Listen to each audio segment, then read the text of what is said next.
Kadip, kantin, dan food court. Ini namanya menarik gitu. Saya baru dengar ini. Nanti mungkin lama-lama ada kadip catering ya kan. Oke. Nah, kadip, kantin, dan food court. Nah, tupoksi ya.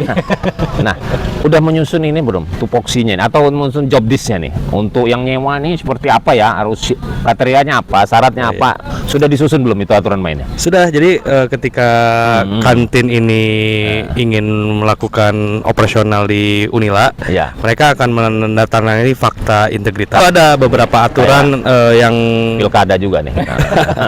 Terus ya, jadi sambil bercanda kita, nggak apa-apa. Oke, lanjut. ada beberapa aturan yang di kantin ini yang harus dipatuhi oleh para penyewa tenan-tenan kami, ya? termasuk kayak jenis makanan, harga yang harus disesuaikan dengan segmen mahasiswa.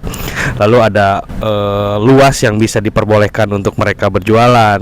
Berarti ada fakta integritas. Kemudian ada job disk nggak ya, tata kelola gitu, ada aturan. Ya, ini jadi ada ya.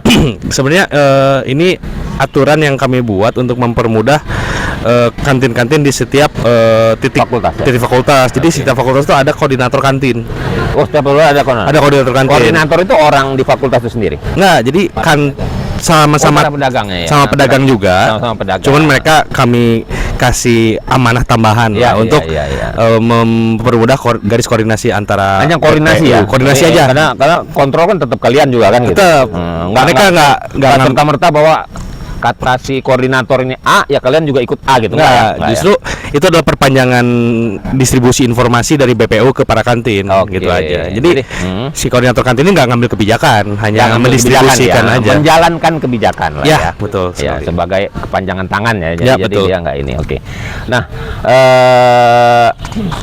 bagaimana mengatasi ada pintu gerbang yang dibuka untuk umum 24 jam nih. Nah, kemudian saya pernah lihat itu pengamen banyak nih. Ya mungkin sebelum kalian masuk ya, ada pengamen banyak yang juga bertato masuk segala. Nah, gimana itu cara mengatasinya Oke, ke depan ini? Memang kemarin kami sempat melakukan koordinasi ya dengan para kantin-kantin di FKIP. Jadi memang ada gerbang di belakang itu yang tembus ke Kelurahan Kampung Baru dari masyarakat. Cuman itu nggak terbuka 24 jam juga. Oh, enggak ya? Jadi Ada pintunya tak? ada pintu memang. Ada kuncinya. Ada pintu Oke. besinya. Jadi itu ditutup jam 8 malam oleh si koordinator kantin. Kenapa itu dipertahankan? Karena kantin-kantin ini juga ingin mengambil segmen pasar di luar Unilanya juga.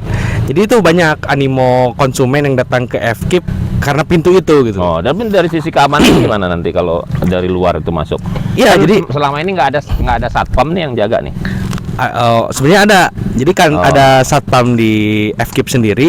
Itu ya dia mengontrol keliling terkait mobilitas ya masyarakat yang ada di situ lah. Jadi kalau soal pengamen ini masih tetap diperbolehkan ngamen atau seperti apa? Ya nggak boleh. Nggak boleh ya. Nggak boleh. Nah ini selain saya nanya, saya mau ngasih saran juga. Ya boleh.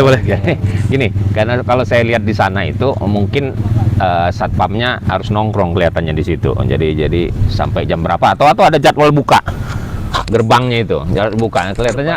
Jadwal bukanya ada. Ya, jadwal buka, jadwal tutup. Harusnya kelihatannya harus ada gitu di situ biar lebih lebih aman lah, lebih secure. Ya, betul Bang. Jadi kalau terkait gerbang itu memang sebenarnya ada jam buka. Jadi kita batasi seperti tadi disampaikan sampai jam 8 itu sudah kita tutup dan kita kita gembok lah satpam yang melakukan itu dan koordinator yang melakukan dan satpam mengawasi itu karena itu bagian dari jaminan keamanan juga buat para penyewa kantin di sana. Iya. Nah itu kalau sebelumnya terbuka tidak ada ya mungkin waktu itu memang nggak ada yang jualan karena kan COVID waktu itu emang kantin kita tutup semua ya. Kalau Abang sempat jalan-jalan di waktu itu emang kelihatan terbuka. Jadi kalau sekarang ya itu kita coba benahi satu-satu supaya untuk menciptakan kondisi yang kondusif lah buat mereka usaha dan juga kebersihan yang utama karena kaitannya dengan makanan ini yang perlu kita jaga betul gitu loh. Oke. Nah, saya kembali ke Mas Pras. Mas Pras, soal melihat nih ya kan baru di Badan Pengelola nih. Iya betul. Urusan kantin nih. Kalau saya melihatnya kantin di Unila ini ya masih kumuh, dan kotor menurut saya, tidak terkelola dengan baik, tidak dibuat counter ataupun kalau istilah orang pasar tuh awning ya, yang bagus. Kemudian yang kedua juga seputaran itu mungkin kalau yang di ini mungkin ya, yang di Upkeep itu toiletnya nggak ada. Nah, toiletnya harus masuk ke fakultas, kan kurang menarik gitu. Jadinya mereka suka jorok, mungkin kalau nggak dilihat kita dia kencing sembarangan juga gitu. Jadi langkah ke depannya seperti apa, Mas Pras? Soal tata kelola tadi. Iya, Bung. Jadi sebelumnya ketika saya ditugaskan oleh Pak Ketua ini berada di divisi food court, kami melakukan pemetaan. Nah, jadi memang dari 119 kantin yang ada di Unila ini 46%, hanya 46% yang sifatnya jenisnya permanen. Permanen itu dalam artian sudah layak konsumsi, sudah bagus. Nah, sedangkan 54%-nya itu masih semi permanen. Nah, dari sisi makanan juga dinilai. kalau permanen apa enggak? kalau Gitu? permanen itu terkontrol. Kata orang halalan dan toyiban. Nah yang semi permanen ini yang PR-nya yang masih 54%. Tapi kemarin kami sudah berbicara dengan dekanat, juga dengan koordinasi dengan Bu Rektor. Memang ada beberapa titik yang nantinya akan renovasi. Nah, jadi seperti di FKIP ini sama di perpustakaan ya, itu per bulan Juli ini akan dilakukan renovasi. Nah, ingin merubah dari yang semi permanen ke permanen.